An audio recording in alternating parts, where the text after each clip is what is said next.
The next region that we went to is a training group in Europe.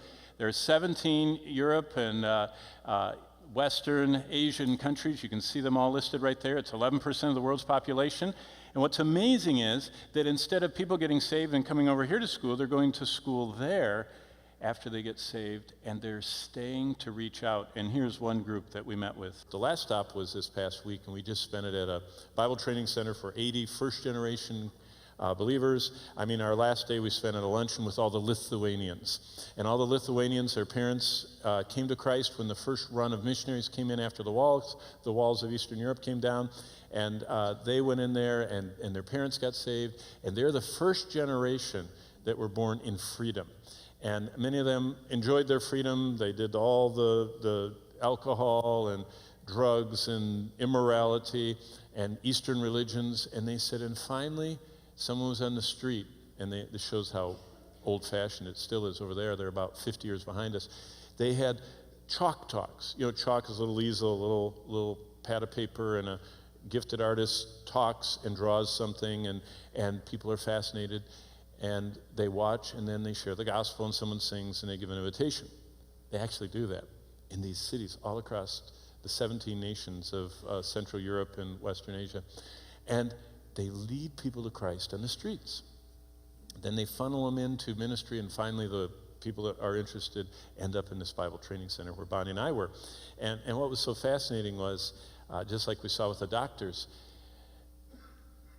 who said to Bonnie, Bonnie was packed in a room for 3 hours with the women, many of them, and many of them said, you are the godly older woman that none of us ever get to be around, because we live off in these stations, and we don't even go to church.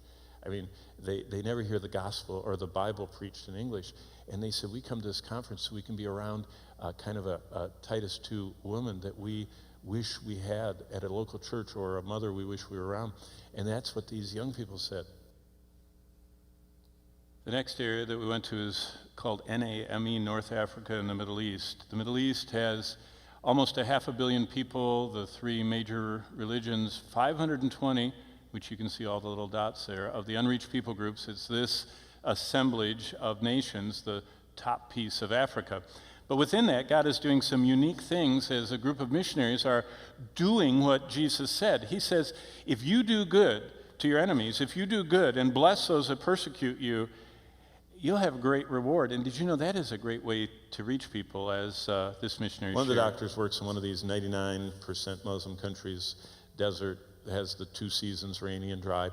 And the people were very upset in the capital that this mission outpost, this Christian doctor, the word got out, was there. So they organized in the capital city busloads of rioters. And they were going to go and throw rocks and break the windows and start things on fire. And all these buses came, and it was dry season. You could see them coming from the capital. And the dust behind them is all, and they just packed the buses. People sit on top. There's no rules there. And they sit out the windows, and they were all just getting revved up for their riot. They were going to riot and scare the Christian doctors out. And it's dry season. And dry season means it's dry, and you could see the dust. And all of a sudden, as the buses were winding up, in the middle of dry season, the doctor said they had what they would call a monsoon-ish rain. And it rained so heavily, and the buses just kept coming, that as they started winding up from the valley up to where the mission hospital was, they started fishtailing, and finally, one by one, the buses fishtailed over to the edge, and they tipped over the edge, and they actually went doom, doom, doom, doom, and tumbled end over end down to the gully. So that the doctors, who were getting ready for the rioters to throw the rocks and burn things, had to come down and walk and help evacuate the wounded from the gorge of the rioters and carry them with the other rioters up to the hospital. And so all the rioters got to carry fellow rioters up to the Christian hospital so that the Christians they were going to scare away could put them back together and put them in the hospital. And then a few days or weeks later, when all of them were well enough, the rioters were able to come back and to take their fellow rioters back to the capital city. And they said they've never come back to riot.